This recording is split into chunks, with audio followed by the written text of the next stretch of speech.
My name is Jessica Hicks. I'm interviewing Seth Kieffer at his home. The date is October 16th, 2007. What is your full name? Seth J. Kieffer. Were you named after anyone?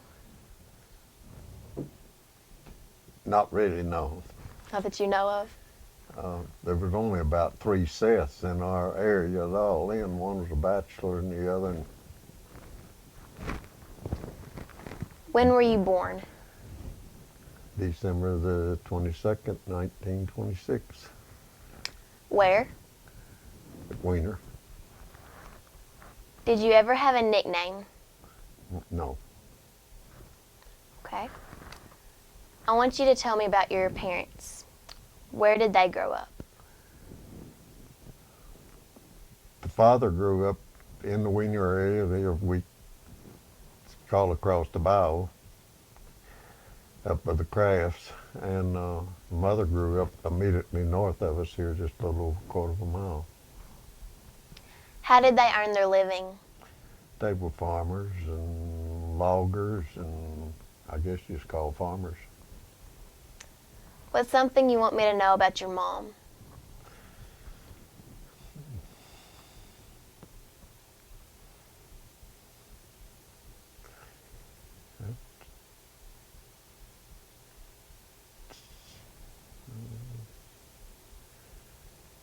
Well, she was just a lady that liked to do for other people. A good example was one time someone asked her what she was doing in Wiener, and she was visiting the old folks when she was the old folks.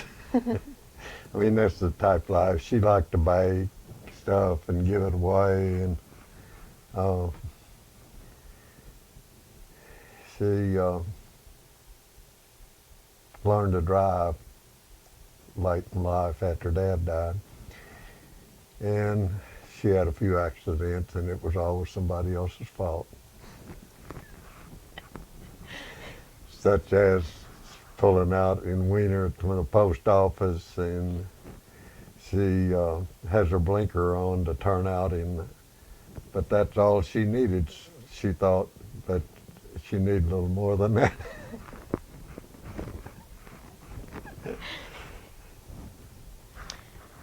Can you tell me a story about your mom?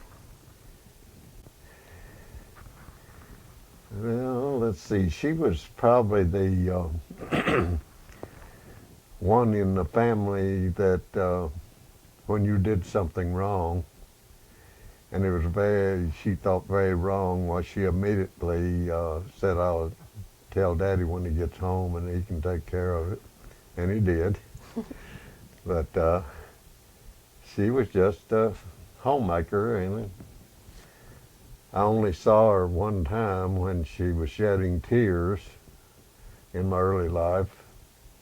And the brother just older than me, Ryland, and I were in the, I guess you'd call fruit cellar.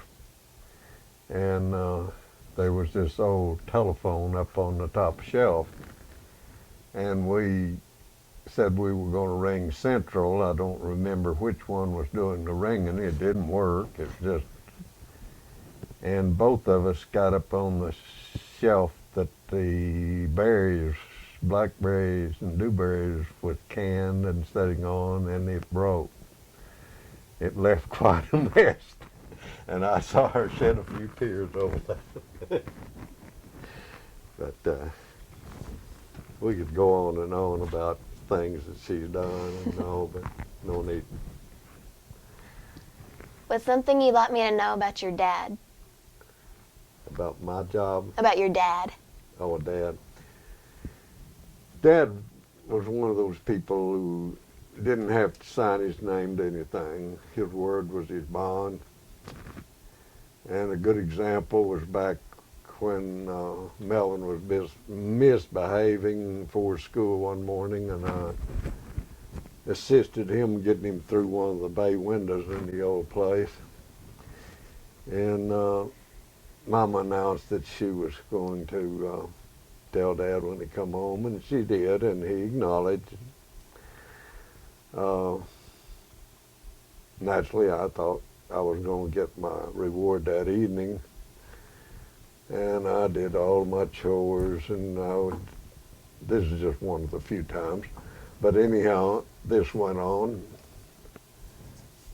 Next day, nothing happened. The next day, nothing happened. And then a little bit, he's in better humor, and he comes patting the strap on his leg and said, well, I guess I better tan your hide. Well, if he'd have done it when it was first night, it'd been fine. But he waited 2-3 days. But as I grew older, I valued that quite a bit in the fact that when he said he was going to do something, he did it. You didn't escape. And apparently we like that now in our discipline area. In other words, he was one of those when he said he was going to do something, or he said, you don't do that anymore, that was the end of it. He didn't say, get quiet. Now, if you don't get quiet, we're going to, he'd tell you one time, and that was it. After that, then you got disciplined. And he wasn't, someone said, oh, you must have been mean. No, he was a person who, his word was it. And when he said he was going to do it, we used to live in the old big house, and we'd be a little disturbance going on, and he would announce through the vent of the ceiling that it's time to be quiet, and that's the last you heard of him unless you made a little more noise, and then you heard him coming up the steps, and you knew what was going to happen. And he was one of those that if I couldn't agree, and Melvin couldn't agree, or Rollin couldn't agree who done it, all he'd do is, if you're already in bed then, and all he'd do is just pull the cover back, and I'll get you both, and I know I got the right one. And that was his, that's it. Can you tell me a story about your father?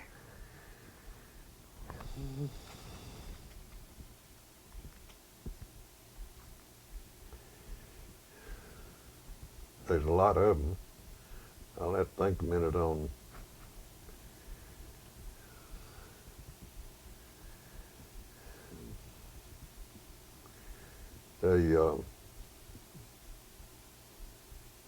After he got in bad health in particular, he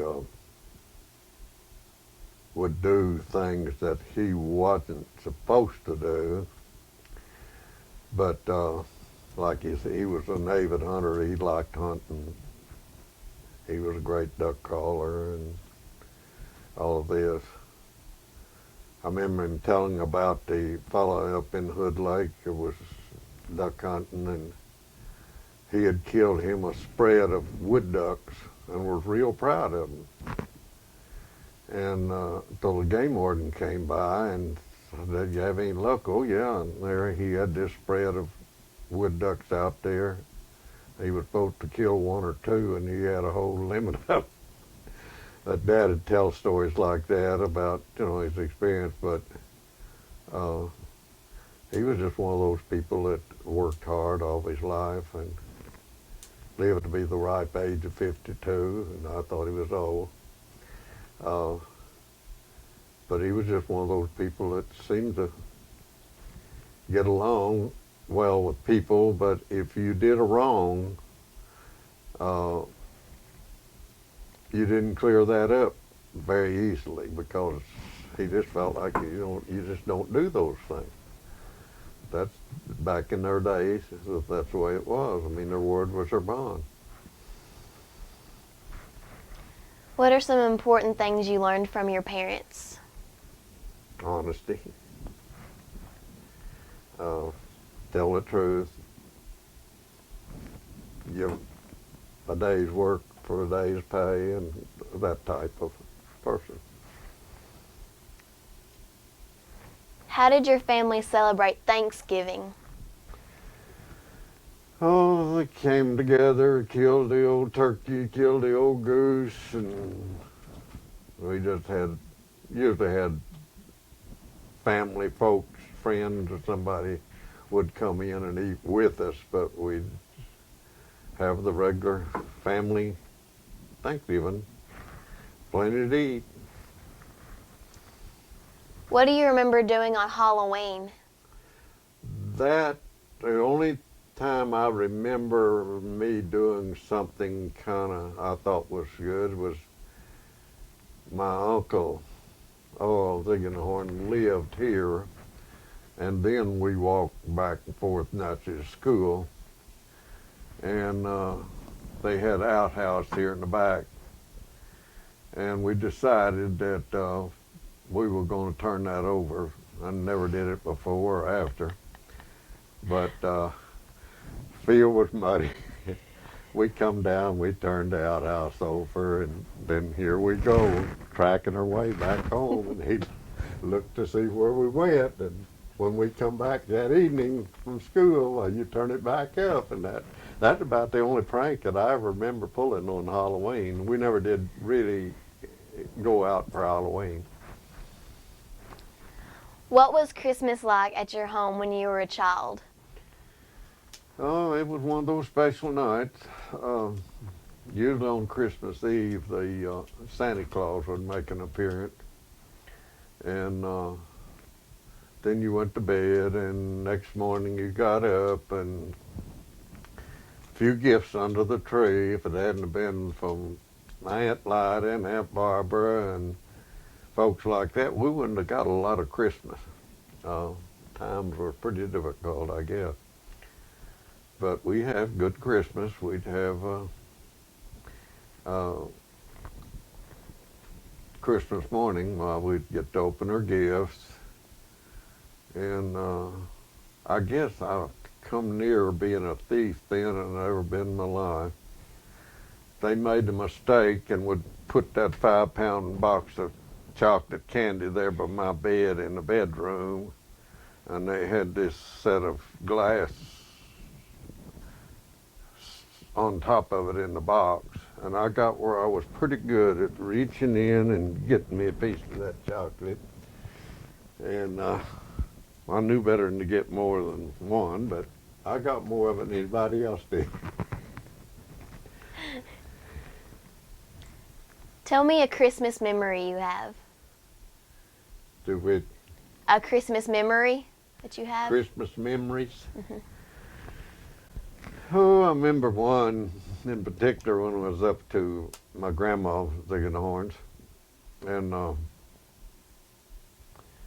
had a cousin they called my twin cousin that lived over at Earl, and she was small, and Santa Claus came to the kitchen window, and I don't know why it stood out, but she saw Santa Claus out there, and she holds her eyes, covers her eyes, runs to her mama and tells her, I can't see, I can't see. She didn't want to see Santa Claus, and I guess it was just scaring her, but I was old as she was, and I don't know why that, but we always had a good Christmas, and that's about it. Wasn't nothing like we have today, but gift-wise, but it was a good family get-together. What kinds of medicines or remedies do you remember as a child? Well, I remember castor oil, I remember black drought, I remember camel, and we had chill tonic, and you took those, you had your quinine, and I still wonder since back, the quinine then came in a little blue bottle, and you bought, I guess it was 5-grain capsules, and we were allowed to fill those. And I wonder how many grains we had in that, no telling. But you filled them as full as you could get them and put them together. But I remember the story about my grandpa and grandma, maybe that's doing that early, but they were living in Weiner, and my grandpa was Ziegenhorn, he liked he called it the snops, a little wine or a little drink of whiskey once in a while. And this particular day, his stomach was upset, and he would go out the east end of the chicken house to the outhouse. And the day went on, he got where he couldn't hardly go. For when he'd go out there, he'd come back into the chicken house and call himself gathering the eggs.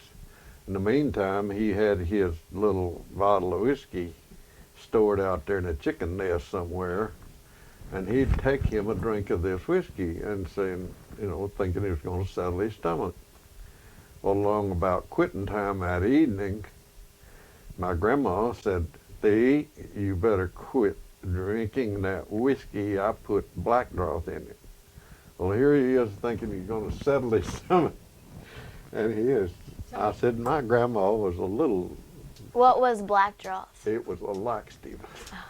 And it was in a powder and came in a little box, so to speak, yellow with black lettering on it. And that was the normal that you took.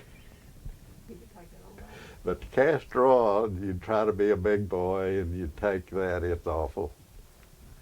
And try to act like, you took it with no problem, but it was awful stuff. Well, but it worked too. Since you mentioned your grandparents, do you know where your ancestors came from? My grandpa Ziegenholm came from France. Over here, I have his naturalization paper somewhere. And my grandma came from up in Illinois.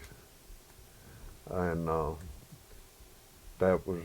they came down here with, I see pictures of my grandpa when he had a big string of crappie fish, and I was told that this was one of the main reasons he came down here, because he liked that fishing that they had here. On my dad's side, they came from, his dad originally, I think it was in Ohio, and we don't have much history on them. We've got some history on them, but as far as I know, they just came from like Ohio and came down here, and again, they lived, well, it's about 5 miles up there with the Crafts. They had this 160 acres they call farmland, and basically it was probably more timber than not. And I know I've heard Dad talk about them going into the log camps, they called it then, and they would stay until the weekend and come home.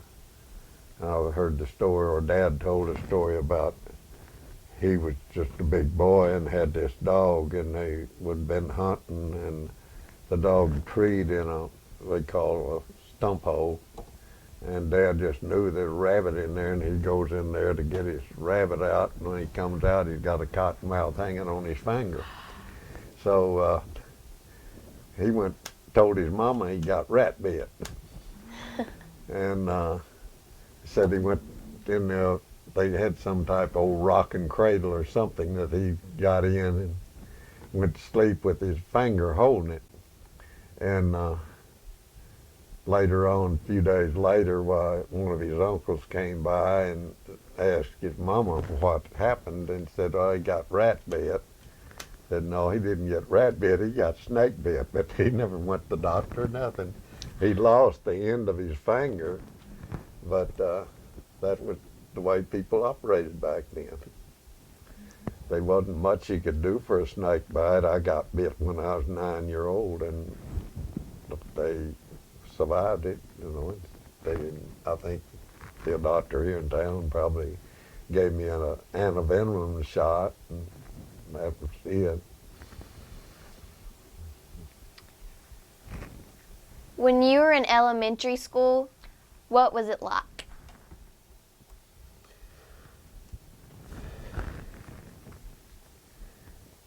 All I know is a lot different it is now. Then we had, reading, and we'd share in doing that. And it was much more disciplined then. everything that happened at school, your parents knew about it. And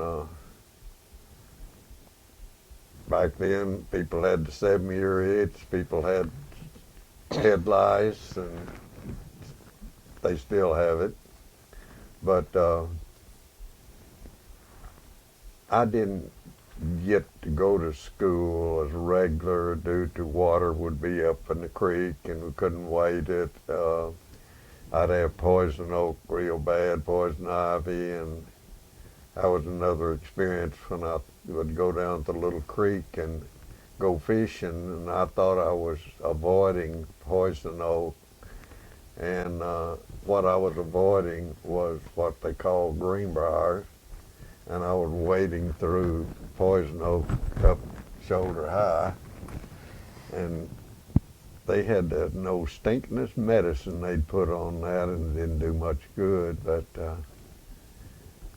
that's when I learned how to milk a cow.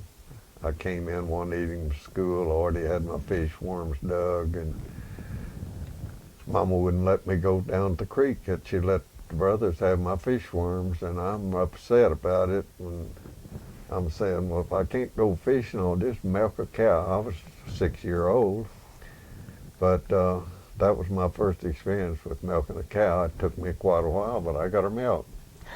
And I was the one that got the punishment because I had to milk a cow from then on till I quit. But that's just part of the way it was back then. Can you think of a story you could tell me about something that happened to you at grade school?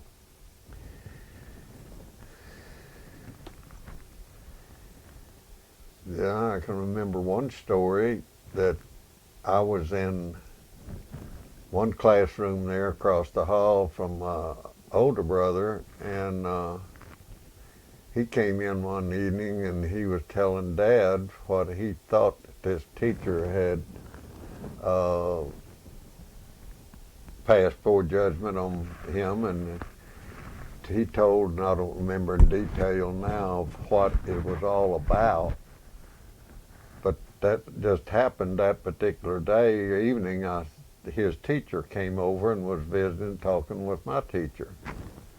Oh, and he was telling Dad about what had went on, and why. I told a fantasy, I don't know, but I said, oh, she said this and she said that, and I didn't know what was said. And I guess Dad went to school and found the true story, and consequently I got disciplined a little bit.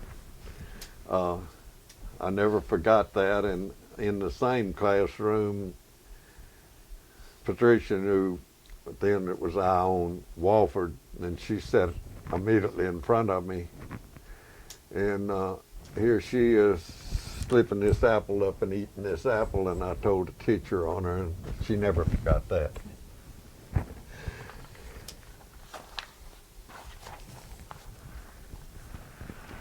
What kind of toys do you remember playing with when you were little? These were toys that you don't recognize, and one of the main toys we had, we used a Prince Albert tobacco can, and we nailed this on a little board, and we would have steel rims that came off of wagons that we had then, wood wheel wagons, and we'd take this and go pushing it, and got pretty skilled at it. And then another toy we used a lot was old automobile tire, and that was small enough, we'd get it to rolling, and then we'd go over it. And we always had a croquet set up in our yard in the summertime that if we had time, we'd get to play, and usually that was Sundays. But we had the horseshoe stakes up all the time in the summertime, and we'd throw horseshoes, and the horseshoes that we used then were just the regular horseshoes that they'd take off of the horses, what wore out or something, and we'd use them. They were big ones on the regular horse, and there were smaller ones on the mules, and we tried to use the old regular horseshoe size, but they were bigger and a little easier to hit the stake with. But we just pretty well provided our own toys, so to speak. We had stilts that we'd walk on and build ourselves, and we'd have low silhouette ones, and then we'd have the high ones. And I remember the one day that I'm out by, we call it a horse trough, where we'd pump water and water the horses and the cows, and I'm big time, I'm walking in that, and it's muddy there naturally, and it let me down. I fell in the mud. Pretty nasty. Did you have a place that you hid in when you were a child?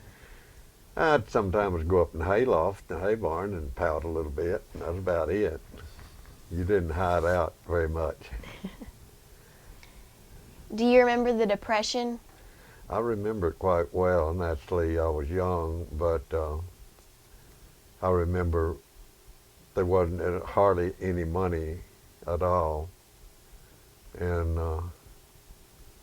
Dad would go into the Fowler store, McDaniel store, and he'd carry butter or he'd carry eggs and trade for what little groceries that we didn't raise or can, but we didn't need very much, and maybe they'd buy a coffee. And I remember that it'd usually have a stick of candy in it, peppermint or something. And we kids would kind of wonder who was going to get that.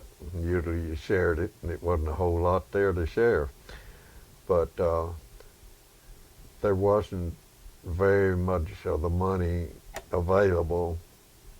Dad wouldn't buy anything on the credit there. He would, if he didn't have butter or eggs to, and you had, the butter was in pound, you made that. In other words, you put it in this mold and made it, and then they wrapped it in like cellophane or something, and he would take it to town and trade it for whatever he was going to get.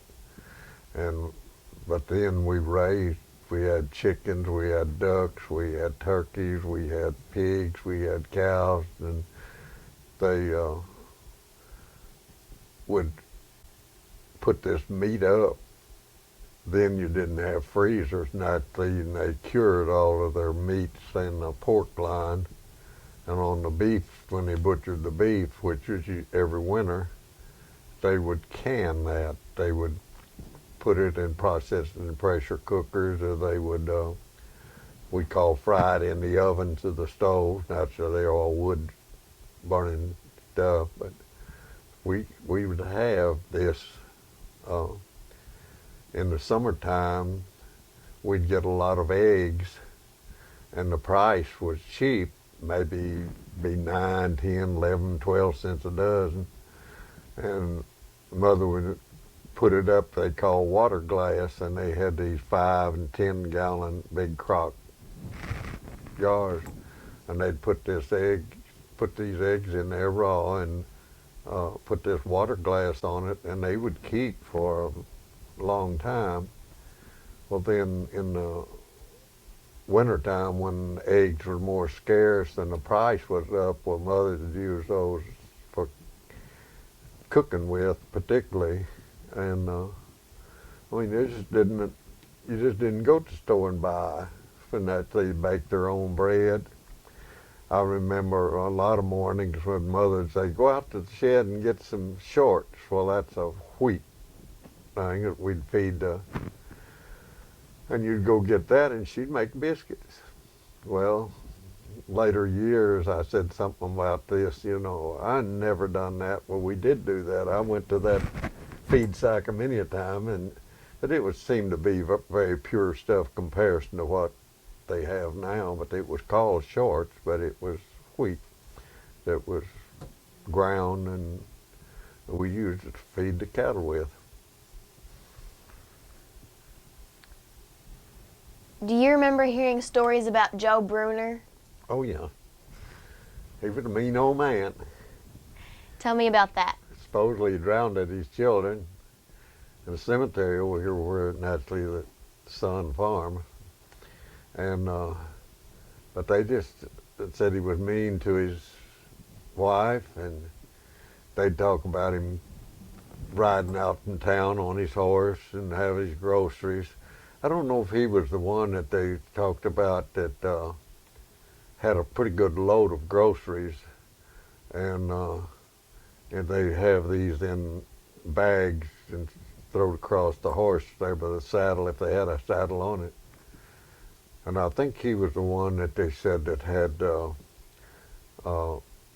more than he thought the old horse ought to be carrying, so he put a sack of feed on his shoulder, but yet he was riding the horse. And they talk about his money, that he'd have money on his head in a bag and carrying it and stuff like that. And there's so many stories in that I've just heard. But apparently he wasn't a very good person. Some people have mentioned that there was a clan in Wiener that dealt with matters like people stealing chickens. Do you remember that? Well, we had, I don't remember really a clan, but we had neighbors and folks north of us, south of us, and that would go around and steal this stuff. And usually they'd have false, we call pockets inside their coats, these hunting coats or blue jumpers, and they would gather stuff and put in and get it. They would steal chickens, they'd steal eggs, they would do this.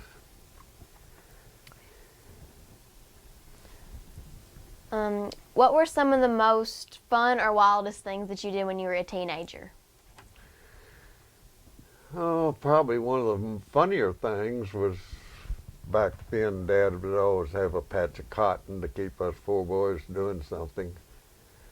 And we would get up, we had this sweet gum trees along the creek at the end, the south end of this particular cotton patch. And we'd crawl them and then ride them down.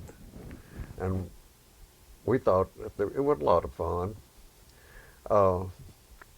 But the one I remember most was one Sunday morning, and we were cutting wood, and I crawled this pretty good sized tree, and it wasn't going to bend over and the program was that the oldest brother was going to hack it and make it fall easy, and I get to ride it down. And those things are still memory. If I was an artist, I could draw a picture of it. But here I am up in this, and it's pretty good size. And he's hacking at it, and here comes one of these neighbors. And he was one of those that used to pick up stuff that didn't belong to him, but when he got within seeing distance and got up there pretty close, instead of the brother cutting a little bit, he hacked it down where it fell all at once, wham. And I'm on the bottom side of it. I still remember little things like that.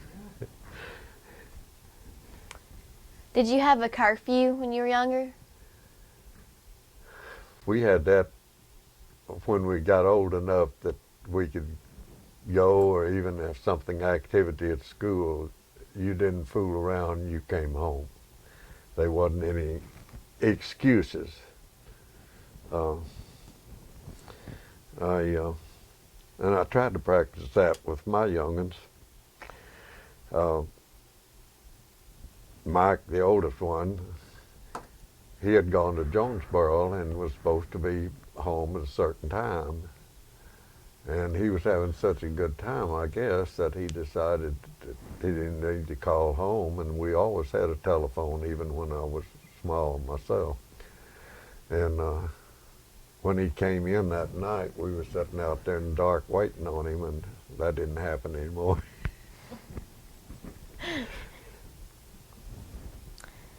Do you remember Grundon's? Oh, yeah. Tell me about it. It was the playground of everybody's around here. Everybody went to Grundon's. They had the old screen swimming house, and they had a slide that you'd get on a rig and come down on it. and they always had their 4th of July up there. And we'd go up there and didn't have very much to spend, maybe nickel, a dime, a quarter, and I don't think very many quarters. But they would have a special, I called it, and this guy would crawl up this like 50-foot highline pole and get up there, and he'd pour some fuel on himself and light himself a fire and then go into the water. But you had to pay 50 cents to get to go see that. That was the carload would be 50 cents. Well, this one particular 4th of July, then we lived south down here, we called the old white place. And we get in the OA model and we're going to Grundy. We get out there and there was a little water before we get to the runway that we cross the slough. And Dad slipped off of the runway, and here we are, little kids wearing our striped overalls, and that was our Sunday clothes. And we get behind that OA model, and we get it through. We pushed it through, and just when it caught the goal, it just slings that mud all on our, and we had to go back home, and that was a bad day. But I don't know why I can't remember names, but I can remember stuff like that if it happened yesterday. But we would go up there quite often after we had our 4th of July there at the house, which normally consisted of 5 gallons of ice cream that Dad would go down by, and we'd get to enjoy that. But we'd look forward to getting to go. If we didn't get to go, now as I got older and come back out of service, it was still, then they had dance hall up there, and I always enjoyed watching, but I wasn't a dancer. But the screen house out there in the swimming pool, you get in all the mosquitoes, so you had to duck down to get under it and go up in it. But that's about what it amounted to. It was a modern thing then. The fellow built that, he had TB and had a lung removed, and anyhow, he built this place for his own health, and then used it as a recreation place. Do you remember the Majestic or Victory movie theaters? Oh yeah, very well. We remember Rich Espy run it. At first, Uncle Louis Schisler started it, and then later his brother-in-law, well, it wouldn't have been his brother-in-law, it had been his wife, for they divorced, and this Rich Espy had married his ex-wife. And no, I say that married, he was a brother and sister combination. And he had this theater there, and we'd go there and gather and talk and go to the movie once in a while. But it was the entertainment center in the latter years there at Weiner, because that was about all it was to go see. But, Years ago, there was a Weiner band, and a bunch of people bought musical instruments for Mr. Applegate. Do you remember that? I don't remember that. Tell me something that you have that's been passed down through your family other than photographs. Oh, main thing that I have, and I say passed on, is maybe like one of Dad's shotguns, something like that, you know. But there wasn't much left behind. Back in the early years where that hunting was, you know, and after Dad passed away, well, we got to share in liking guns and stuff like that, and there wasn't a whole lot to give away.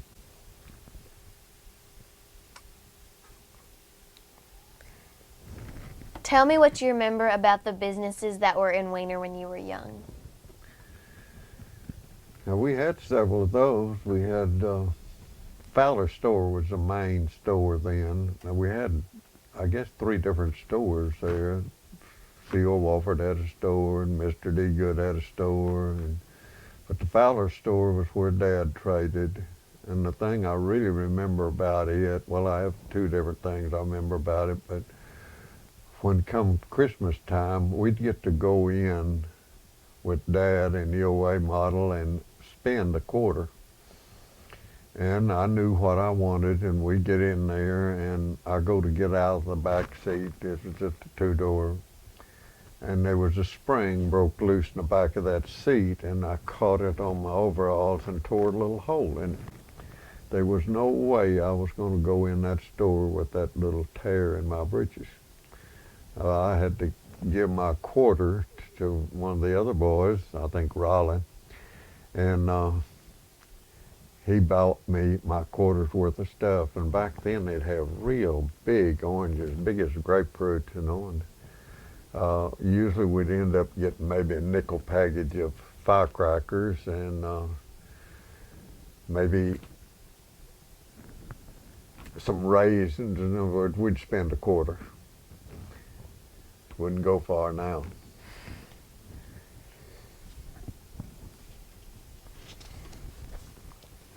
But these stores, you would, like back then, you coon hunted in the wintertime, and possums and skunks and minks, and you'd take it in, particularly at the D-Good store, and you would trade those either for groceries or actually get money out of them, for fur was worth a pretty good little bit then. And then you naturally would take eggs and butter in, like I said in earlier, and trade those at these stores. Do you remember Sophie's dime store? Very well. But didn't have many dimes to share with her, but she'd have this candy particularly, and you would buy it so much, I guess they'd weighed it, and you'd get a little sack of candy, or I say a lot for a nickel or dime back then.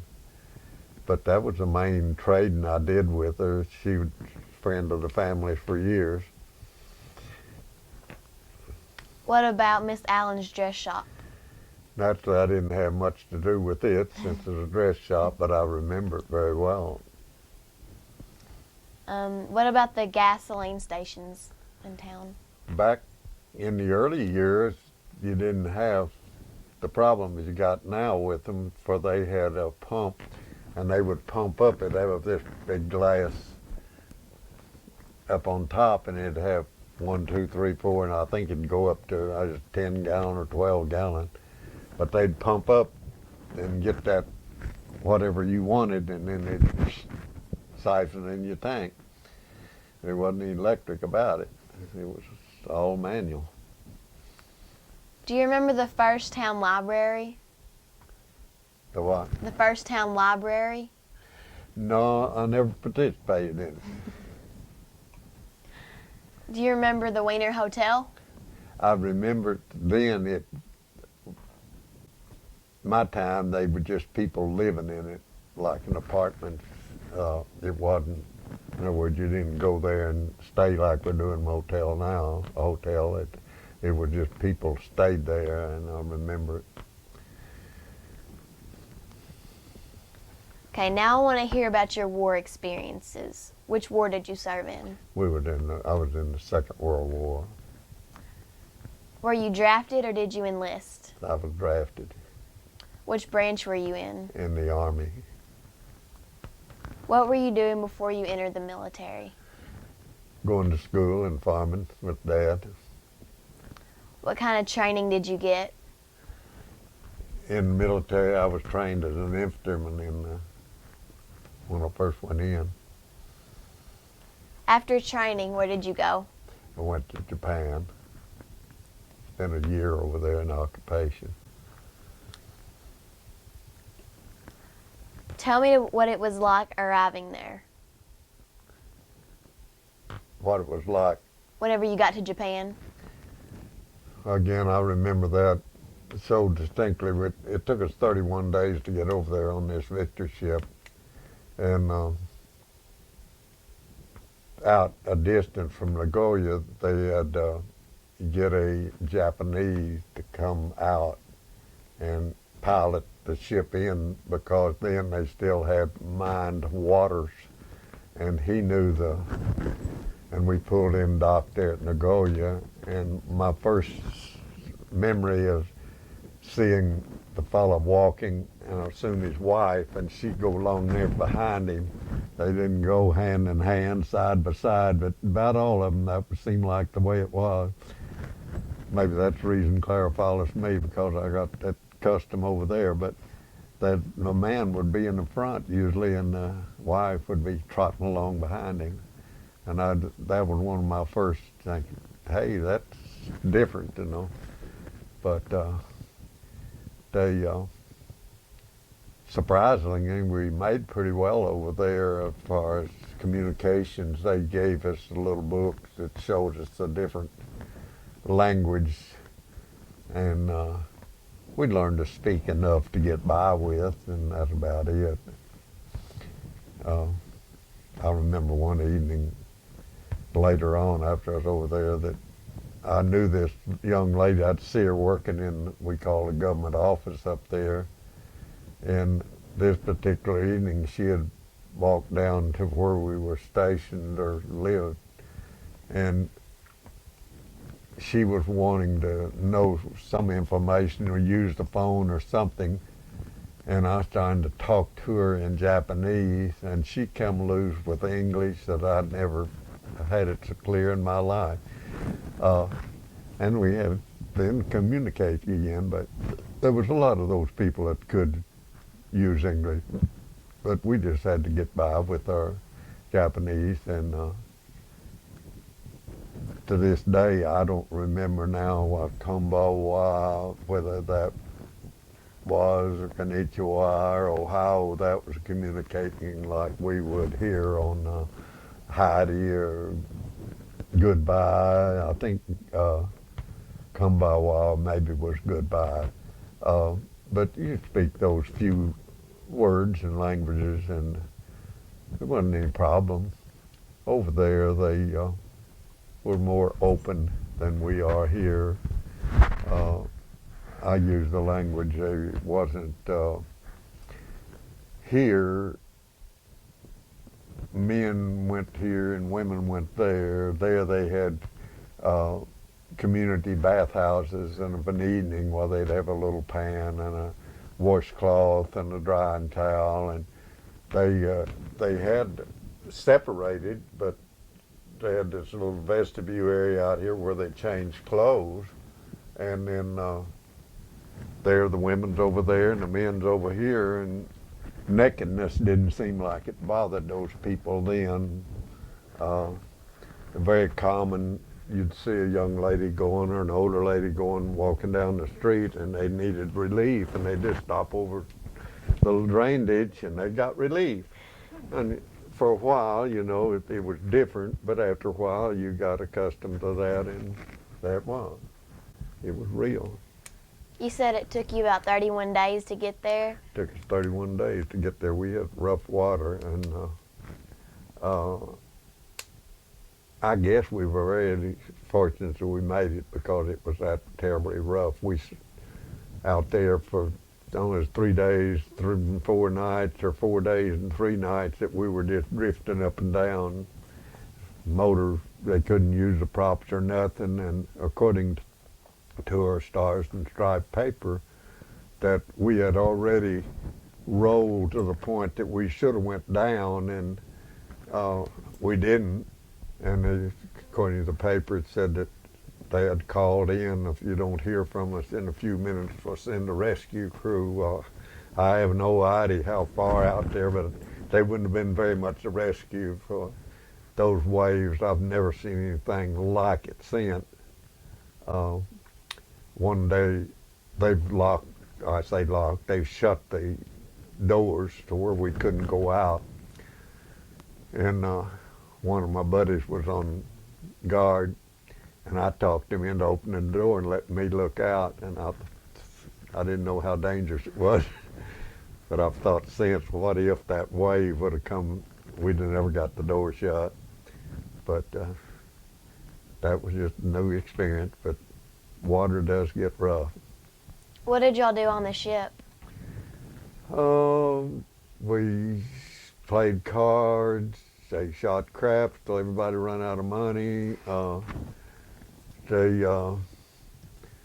My main thing was once we could get back up on top, is just what you'd see at night. We called little flying fish, and they would come out and look like they were flying. And in different areas, while you'd see the old whales would come up and spew water and go back down, and then we get closer to land. Well, then there'd be those seals and stuff all out there. But apparently the old seagulls followed us all the way, for they apparently roost on the ship at night, maybe. I don't know that for sure, but that's what we assumed they done. For they'd be there the next morning, and that's a pretty good distance from here over there. What was your job assignment whenever you were overseas? In Japan, Mm-hmm. first I was, we called automotive mechanic. I had a crew of Japs, and we would work these Jeeps, weapons carriers, and big trucks. They'd come in, and we would repair them. And I had these Japanese boys that would help me. We'd get ready to repair a Jeep. We just had enough help. We just turned it up on its side and worked the bottom over. And when we got it fixed, we'd set it back down. But then there, it was very crude. The buildings were used for building airplanes for the Japs. This particular area, they had supposedly 5 acres of underground factory there, and naturally it was all watered and destroyed. But then on top, what they had all these buildings, and they had where they just, their seaplane, they had a big trough that would take it right out to the bay and go. And I was told that they thought they could build this stuff faster than the United States could destroy it, but then when they dropped the bomb, that made us stop that. But when we left there, we went up to Koshin, Japan, where we drove convoys of trucks and Jeeps and whatever up there until we got them all moved out of our area. And then we went up there, and again, my job there was, we had high pressure washers, and we would clean these vehicles up and put an undercoat on them.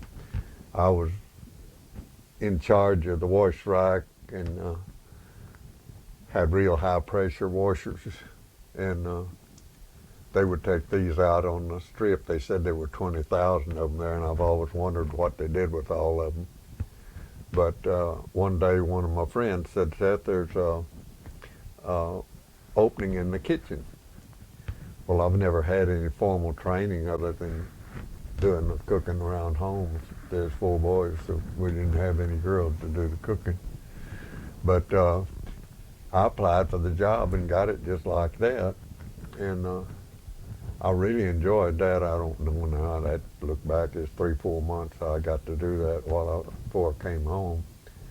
But I know I was always said I'd never feed my men something I wouldn't eat myself. But one morning I've made the cold chocolate, or would be when I got put down the reefer for lunch. One of the Japs, I told him to take it down, put it in the reefer, and one of his hats fell off into the chocolate. I didn't drink that particular pot, but other than that, well, everything I fixed I would take part in. But I really liked that. I just had 120 men, and I had to work every other day. And I probably lived almost a king's life then, for I was just right across the hall from my kitchen. We were in what we call a tennis court where people stayed for it was the World Olympic type setting. And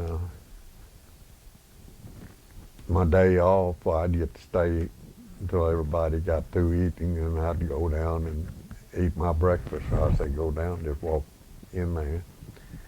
While I was there, I had Japanese that'd come in and make my bed and pick up my worst clothes. And it's not that easy here anymore, but it was nice. I had KPs to do my cleanup of an evening when we got through. Everything was left spotless. But on a Sunday, I call them all my boys. They'd be out sightseeing Sunday, and they'd come in and maybe too late for the dinner meal, and I just keep back stuff for there. You don't keep anything. You throw it in the garbage if it's left over, and that's just the military way of doing it. But I got these guys that come in of an evening late. Well, I'd have food for them, and I'd open cans of peaches or just whatever they wanted. And my captain got the nose around and found this stuff up there in them supposed to be empty garbage cans. And one morning he comes in and, Seth, I want to see you down in my office this morning. And I go down there, and I wasn't too sure, but I thought I knew what was going to happen. He announced right quick that you've been on the top of my list. For he'd eat in my kitchen quite a bit. He said, you're on the bottom of my list now, and they don't want this to happen anymore. Well, it still happened, but he didn't catch up with it. For I'm going to feed my guys. I mean, I can't see throwing food away, and they're hungry. Did you see combat? No. Nearest thing I've seen, I've told this in a humorous way. I said, people thought, they dropped the atomic bomb and that ended the war. Well, the morning we were in training and we were finishing our last program, and that program was simulating taking a Jap village. We were down in Camp Livingston, Louisiana. Well, that morning the captain said they're going to fight to the last man. Well, I just made my tour of simulating taking this Jap village, and then you use live ammunition, you use live hand grenades, and you bayonet these dummy Japanese jumping up in front of you, and I get through and come back around, and the captain says they've surrendered. So I've used that language since. That people thought the atomic bomb was it, but they heard that I'd finished taking that Jap village and they surrendered. But it was, had we went into the war over there, this Jap village was so similar to what they had. We wouldn't have been going into what you say, really strange area, because it was so similar, the buildings that we would have been involved with. Tell me a couple of your most memorable experiences from the war. In the war? Mm-hmm. Probably that one there about it ending was one of them, but we had, like in training, you'd have these guys that were scared to death, I guess, like we're doing this hand grenade program, and this young fellow there by me, he pulled a pin and he's froze on that hand grenade, and someone had to take it away. It wasn't me, it was one of the, I guess we call cadre, that had to take it away from him and throw it out there, and that's probably the reason I'm gonna get new hearing aids and stuff like that, that experience. But other than that, in basic training, they always called me Arky, and then back in Arkansas, they were barefoot, and they was all this. Well, this particular day, along the evening, maybe kind of like this, and we're out there in the pines, and back then I could crawl the tree just right now, and I crawled this little pine tree, and I'm up there a pretty good distance, and I'm being a smart guy. I've turned it loose, and I'm sliding down it. Well, my shirt apparently was open. I left more skin on that tree than there was bark. Well, naturally, you couldn't say nothing about it because you were the one that made the mistake, but it took a while for that skin to heal back. But that was just things we got into, and I remember one evening there I got in a scuffle with a guy that we were playing, and then he got rough, and I dealt with him accordingly. Nobody got hurt, but back then it seemed like there was always the captain or lieutenant was standing by, and I didn't let that bother me, and we were going to finish the fight anyhow, but the guys would always separate you and keep you out of trouble if they could. The only last black eye I got, I was in service, and that was while I was over in Japan, and this guy had got a rating, and he came out and he was pulling his rank on me, and that didn't work. We had used boxing gloves. He was a golden glove boxer, and I enjoyed, we call sparring with him. But that morning we didn't have the gloves on, and one shove went to something else, and he hit me on the forehead, and it looked like I'd scooted down the concrete, and he hit me once in the eye, and that was the blackest eye I ever had in my life. I didn't think that the old lieutenant, he'd laugh about it, but it didn't look like it was ever going to turn normal again. But that was probably the end of my fighting days. Never did it very much, but that I can remember that one. How did you stay in touch with your family when you're in the war? We had free, we could write home free letters. We didn't have to have stamps on it. You just wrote free and mailed them home. What was the food like? It a lot depended on where you was. In training, the food was good, but it was, I wanted to use the language, it was kind of scarce. They didn't let you have, or didn't, in other words, when they just fed you what they had, that is it. And we worked that out between us. We'd agreed to one to take the milk and one to get the meat and one to get the other, and then when we got what we got off that table, then the rest of the guys had to share what was left. But that's the way you got, like on ship going over Japan, they like starved us to death. But then coming back, I guess they wanted us to stay, and they fed us good food.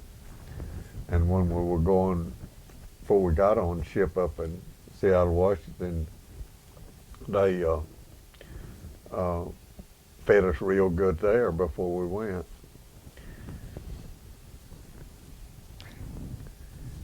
Did you have plenty of supplies? Did you have plenty of supplies? Oh yeah, we had, but you didn't have a whole lot. In the infantry, you had rifles, and that's the bayonet on the end of that when you put it on, and we had learned how to use flamethrowers and that, the hand grenades, and they had deals that you would shoot off of your rifles that supposedly to disable tanks or stuff like that. We had what we called a bazooka, that's a shoulder mount you held on your shoulder, and the guy would put the load in it from the back, and again that was something that was quite noisy. And then we had trained on using mortars, but and machine guns, two different types, and we were familiar with the big guns, but we didn't, that was different people that operated those, a different division, but we would crawl under fire, and they'd have the different white phosphorus, the type things that would explode and throw shrapnel all over you, and then they'd have charges they'd shoot out at a distance to destroy. Was there something special that you had for good luck? Yeah, Guns was our good luck piece. I had a lucky silver dollar. I caught it, and I lost it in that poker game on the ship. But that was my lucky dollar. I wasn't familiar with playing cards, but I knew that a royal flush was the best you could get, and there was another hand, I forget what we called it, that was next to it, and I had the next to it, and it was going to take my dollar to stay in the game, and that other guy had the royal flush, so that was the end of that. Oh. I just wasn't a gambler, and still not a gambler. Was there anything else that y'all did to entertain yourselves? Really, it wasn't much other than that. There wasn't much. My main entertainment was watching things go by. The different, like when we were in Japan, the activities of the Japanese, and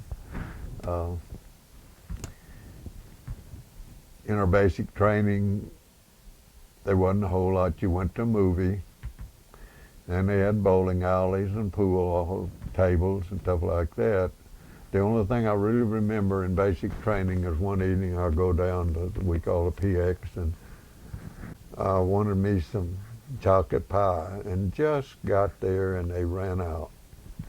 Well, I had to stand there and wait until they got some more baked. They said they were on their way. And when they got there with those pies, what you want? I said, I want the whole pie with ice cream on it. And I ate that whole pie. Do you remember anything that was funny or unusual that happened while you were in service? Oh, there's a lot of things that are funny. And I didn't see this particular happening, but one of my real close friends from out in Colorado, he saw this Japanese beating this old poor horse. And they say that he almost killed that guy, telling him all the time, whether he understood him or not, was telling him, you know better, that old poor horse. And he had him overloaded. And I went to Colorado to see him.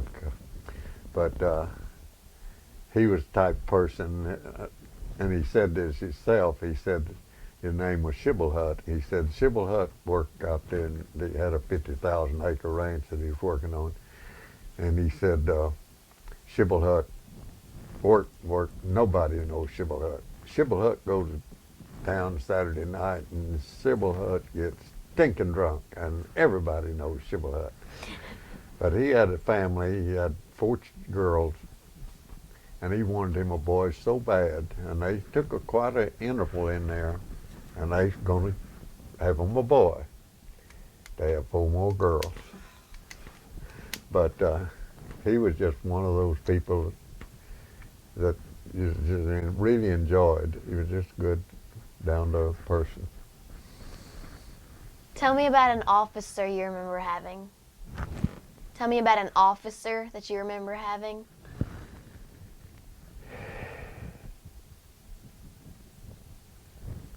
I remember the one on the way going to Japan on the ship, and he called us to order, and before we got off the ship, or before we got into where we were going, he told us, now it's not my fault that you're going over there. Don't hold this against me, that I'm for you, but don't, back then there was a lot of talk, and guys would get in battle, and first thing that would happen was maybe the first or second lieutenant would get shot by his own people because something he had done that they disliked. But this person, he came out, and but we had I always had good relationship with my superior, so to speak. Of all the experiences during the war, what's one that you'll never forget? I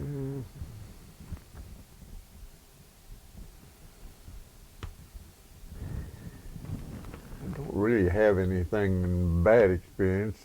A lot of people would have caught them, but I didn't. It's part of the war, or the part of the occupation for me. Uh, I remember walking guard while I was in Japan there in Nagoya soon after we got there, and we'd have this Japanese policeman that'd be walking with us, and we're out here in this dark area. They would be lights, but you would be going to a light. It wasn't lighted, so to speak. You'd be walking dark area. And in that particular area, that's where they had this airplane factory. And they'd have these dugouts for their own protection during the war. And you're out there walking, and anytime you'd hear a noise, naturally, hey, what's this? And this one particular night, this Japanese policeman, he was telling me about our bombers coming in and how they'd bomb. And he'd go through the noise of the plane and of the bombs going off. And I guess that was one of the things that it was kind of sad in the fact that, you know, that they had to go through all of that. But I didn't really, nothing that went on that out of the ordinary, so to speak, in my experiences. Where were you on Pearl Harbor? You know, I don't remember exactly where I was then. We were, naturally, the news, we got it, but I don't remember in particular where I was located. How did you hear about it? Just through the news media, so to speak.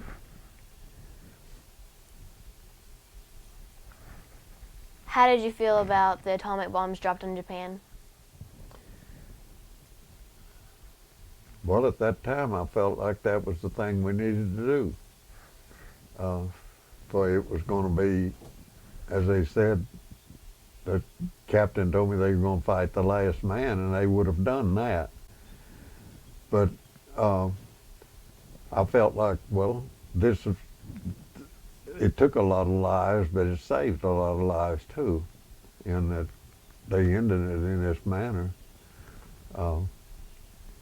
I never did get down far enough to see where this happened, but I felt like it was something that probably needed to be here to get the thing over with, because those people, they were very dedicated to doing what they were told to do. One of my men, Japanese, that I had these pictures of himself in the great uniform that he had, and he had trained to be a suicide pilot, as I trained to be a infantryman, a rifleman, and all the things that went with it. And he knew that when he left the ground that he'd never come back alive. But the war ended and he didn't have to go. But they had medals on him and this beautiful uniform, you know. But he and I were pretty good friends, and he was saying, we as a people didn't want this war. It's only 10% of the Japanese people, or you say the political faction, that wanted this war. And I said, I gained a lot by going over there. Had I not went, I'd have thought the Japanese people, wherever they were bad people. And those people were just as warm and friendly and helpful as you always had, just like we've got today. You've got people that we call stinkers, but those people were just doing what, and they would say, well, if the Japanese soldiers didn't do, well, they would maybe kill them or whatever. But if I hadn't have went when they called me, if I'd have went AWOL or something, my treatment wouldn't have been too kind either. uh, they were just doing what they were told to do. But that was a great experience. The country over there was so tore up, and thought I was fixing to go back over there, and then they had this bad earthquake in Nagoya and Cochin and Osaka, and I said, well, I didn't want to see a mess like that again, and now I don't think I could stand the ride over there. That'd be pretty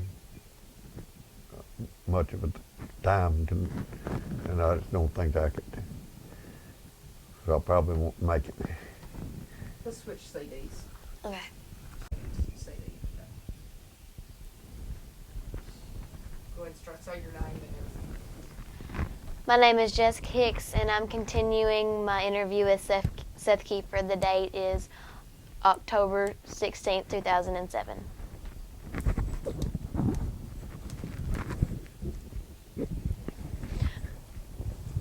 Come on, please. What do you remember about President Roosevelt's death? Really, I don't remember too much about that. Do you remember the day that your service ended? Do you remember the day your service ended? My military service. Yes. I remember when we got off the ship at Oakland, California, and our separation center, and then that's basically it. I remember one of the memories I have there is going under the Golden Gate Bridge before we get off the ship, naturally, and I was taking my picture of it, and my camera quit working there that time on. Then we called those the little reflex cameras, but at least I got a picture of it, but my camera quit working right then. And back then, there was this still the ill feeling between colored and white. And I'm already gone to bed that evening, and that's this light in there, and one of our white boys got to fighting with one of the colored boys, and the white boy was in the wrong. But I thought, what if, it got carried away? What would I have to do or need to do, but the colored boy gave the white boy a pretty good education that evening, which I was glad of. I mean, he just shouldn't have been mistreating the boy. What did you do in the weeks after returning from the war? When I returned from the war, I just went into farming. I'd come home, put on a pair of boots, and started clearing ground. And Dad had roped me and asked me about buying this particular spot right here. Our home place was up there, and I came home, and Dad had roped me about buying it, and I asked my opinion, and the farm right across the road there was for sale too. And I remember writing him back and telling him that if I get back and we cleared up, for then you couldn't see the farm for the trees, and we went ahead and I got back and I just started clearing land, and here it is. How do you think serving in the war changed you? Well, it gave me a broader view of what the world was like, and sometimes you can't believe everything you hear.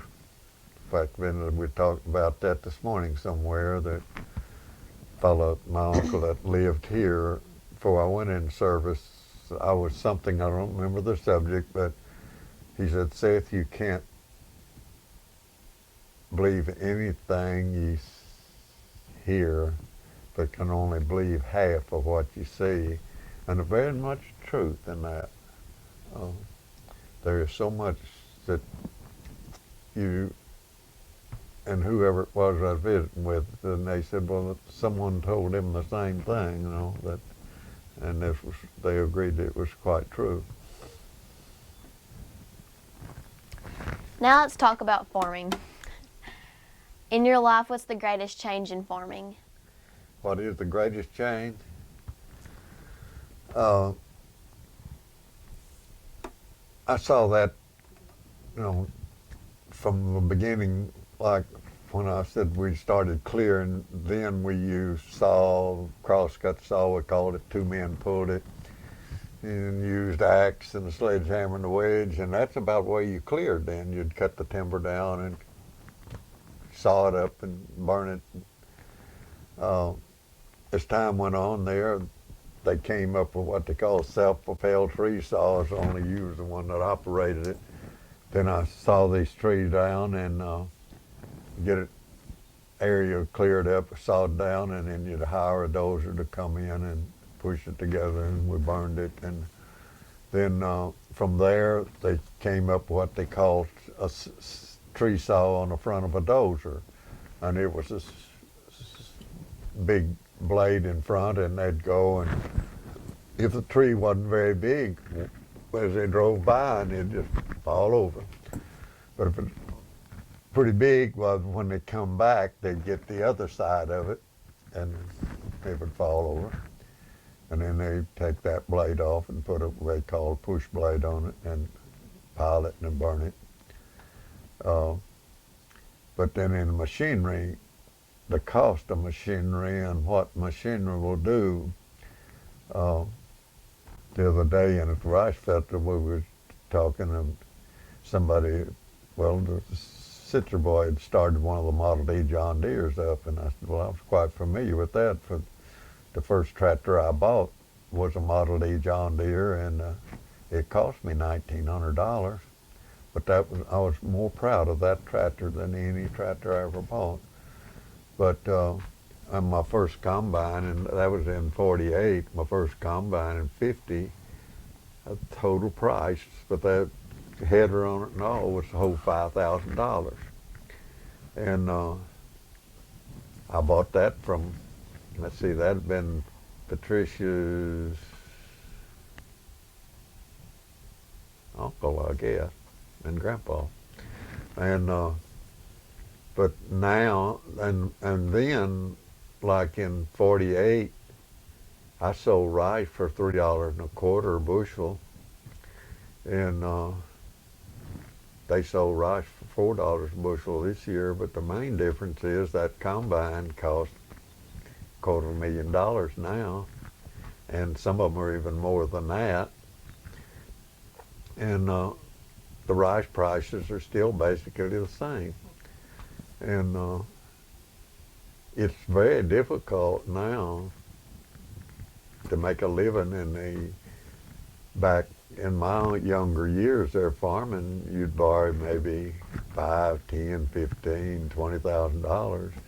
Now they're borrowing $500,000, $1 million, $2 million, and taking that gamble to try to make a living. It's just not right.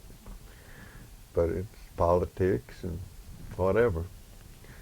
But there's quite a change there from that day when I was using old saw and axe clearing land, and back then labor was the main factor.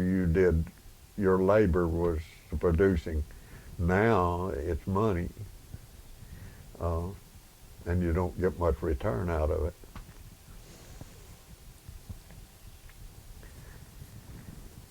What's the greatest change in planting a crop? The size of equipment, the kind of equipment.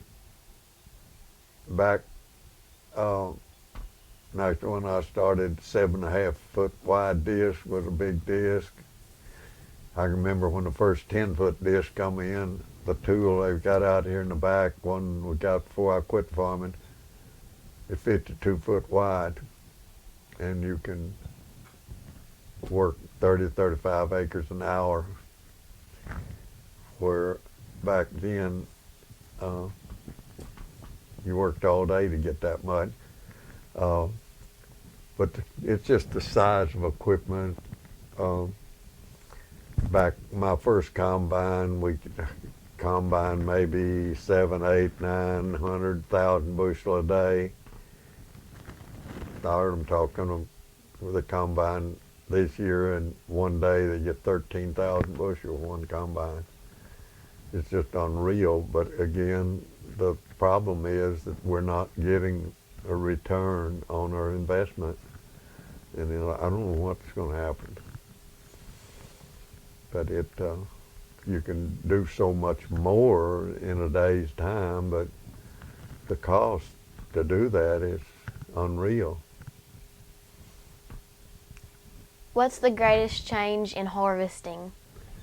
The combine. Back when I did it, I did like they demonstrated up here at the Rice Festival. We cut it, bind it, shocked it, and let it go through. We called a sweat, and then loaded it, hauled it into a thrash machine in a central location, and now you go from field to field at several miles an hour, and when you hit that field, well, you can get all these bushels, and the machine tells you how many bushels you're cutting as you go through the field. It tells you what the moisture is. It tells you whether you're wasting or not, and it's just all together. I don't even know if I could operate a combine now or not. They're so complicated. You've got to be computer programmed to really operate one like you should now.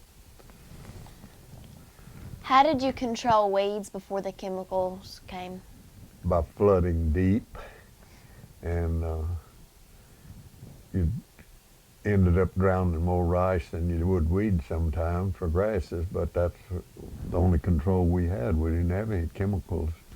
You would flood it and keep it flooded, and then there would be a period you would have to dry it, supposedly, to keep. But What about beans?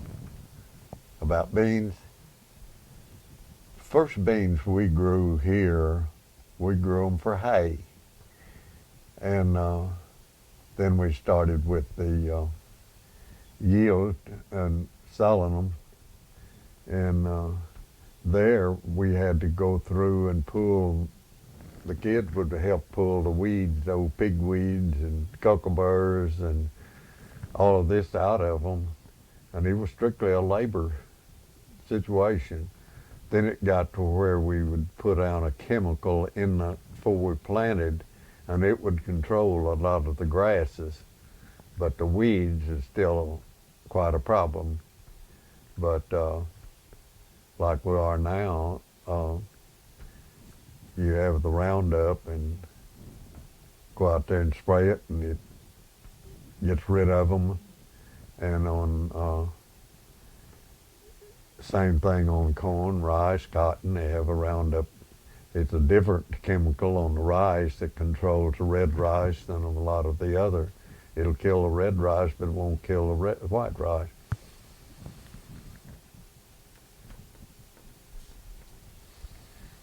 Okay. How were rice wells put in when you started farming? You dug a pit, we called an open pit well. I got a hand in that myself. A fellow named Joe Rank, it was a well man here in town, and he came out, and there you'd go to the woods and cut 3 poles and make you a derrick, and then you'd start digging the hole. You'd curve a 5-foot curbing, we called it, square.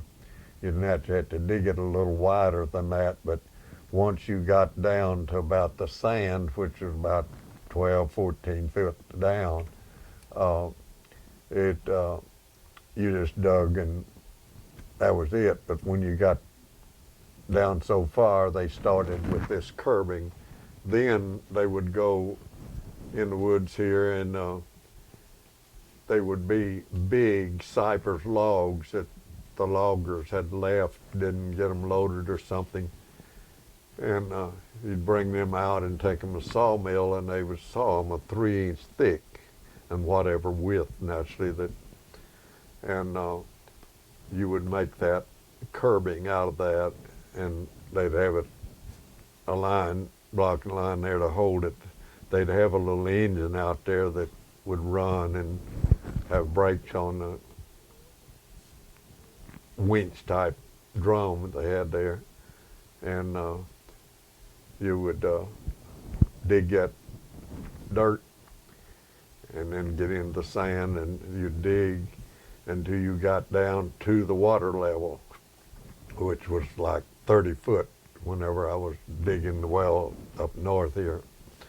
And once you got to that water level started, then you dug another 4 or 5 foot so you could set this, we called open pit pump, in that water. So are you down in this hole? You're down in that hole. 30 feet down in the Yes. in the earth? You dig, you get this curb started down, and you dig in under the edge of it naturally till it'd slip down. Now they'd hold it and let you dig a little bit, and then but it wouldn't get endangering you. But every now and then this sand, once you got to it, it'd fall again that curb. But you would dig it, and then they'd pull it out, and they'd have I call it a catwalk and a cable, and they'd run that out there, and they'd open the bottom of that half a barrel and dump it, and you'd fill it back up. And I said, I learned there, I'd heard this saying, as cold as a well digger's you know what, and I found out what it was like, for you'd almost purple down there in that 52-degree water, and you're standing in it, and I'd keep saying, Joe, are we deep enough? Joe, are we deep enough? Just a little farther, Seth. And you'd dig till you were standing in pretty deep water, because those wells, pumps, they made them up here in Mr. Harry Parr's machine shop there where the Church of Christ is now. And it's set in the water, and then as the water level didn't go down like it does now, for there wasn't that many pumps. But once that got down to where that bowl wasn't in the water anymore, you still got your pipe in the ground, and you'd have to get water out of your pool or carry water down there in containers and call it priming that pump. You'd start it, and you'd pour this water in the discharge pipe, and it'd finally catch, and you go. But then I got into it right towards the last, and once this thing got where it wouldn't produce the water, you pull that frame and all out of there and a pump, and then they'd put in the ground, they had a 9 5/8 pipe down there with a screen and all on it, and they'd come on top of that, slip with a 10-inch pipe, and then they'd put this turbine pump down in that, and it made it a lot nicer. There was one here on this place, open pit well, and Dad would have to go down in it, and they had little grease cups on it that would grease these mallet bearings, and he went down in there that evening to service it, and his brother Ben came to the top of the pit, and Dad heard him, and he looked up. When he did, he turned to loose this old blue jumper, and it caught in that line shaft, and it whipped him around there at 1,750 RPM, and it picked him up off of the cross member enough that Nancy didn't get his feet, but didn't get him high enough to beat his head off.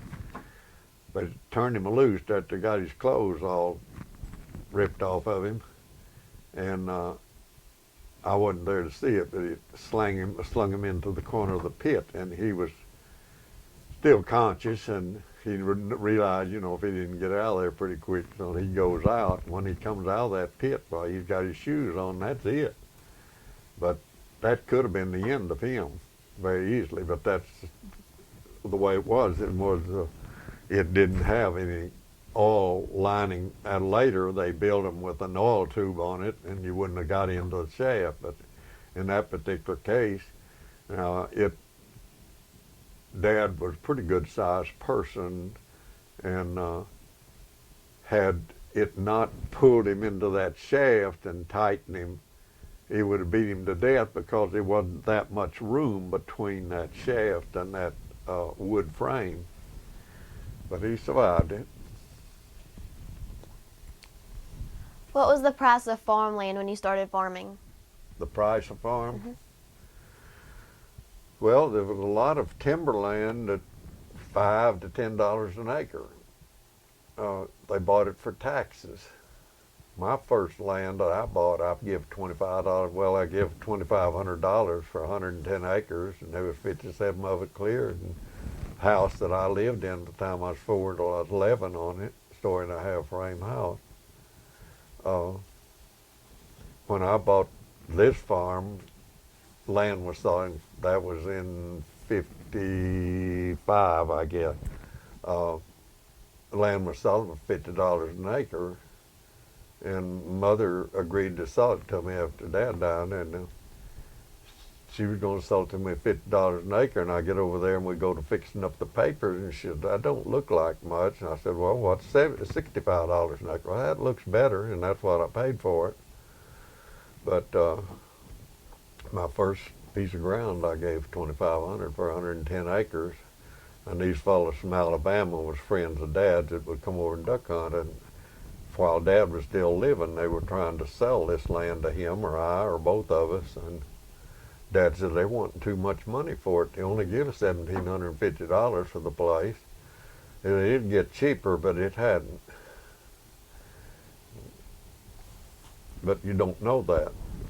How much is land now an acre about? Well, Melvin just sold some, but it was cheap. It was $1,800 an acre. Depend on what you're getting.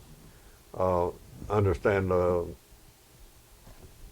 it's selling up as high as $2,600 an acre. And I know of 2,000 acres over in Jackson County that's $2,450.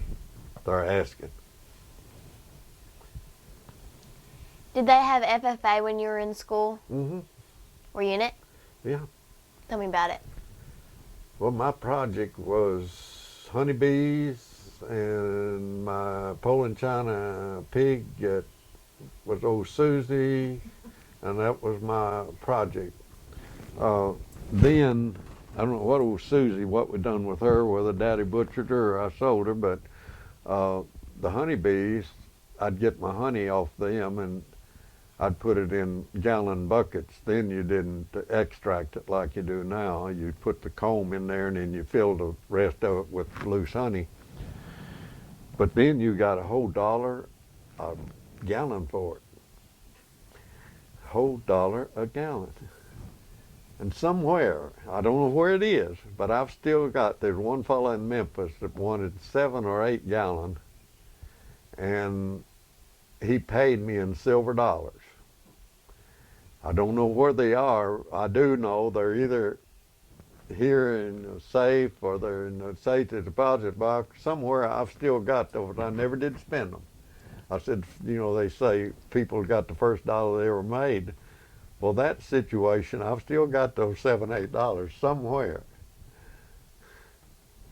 But no, I enjoyed the FFA. I remember my first welding experience there on the table, and I enjoyed stuff like that. And I remember soldering. We'd open up maybe an old Prince Albert tobacco can and chisel holes in it, and then solder them shut and stuff. Now I really enjoyed it.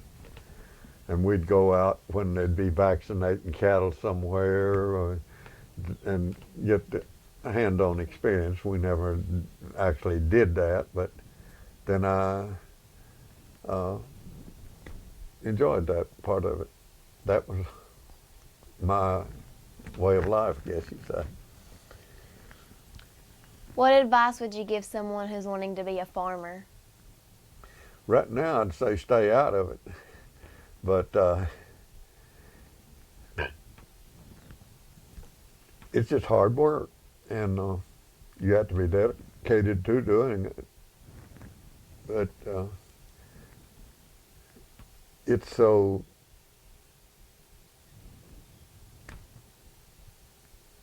I don't want to say complicated or expensive, or It's hard. It's kind of a bad thing right now.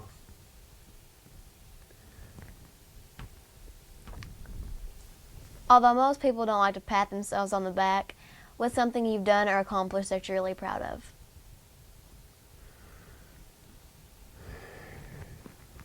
I use the language, somebody comes out and says, "Oh, you got a beautiful farm." I said, "Well,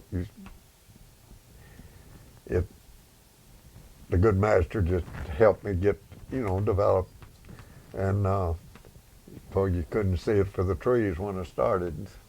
And that's basically true. There wasn't a whole lot of this place cleared. But when Dad wrote me while I was in service, and I said, "Well, come back and clear."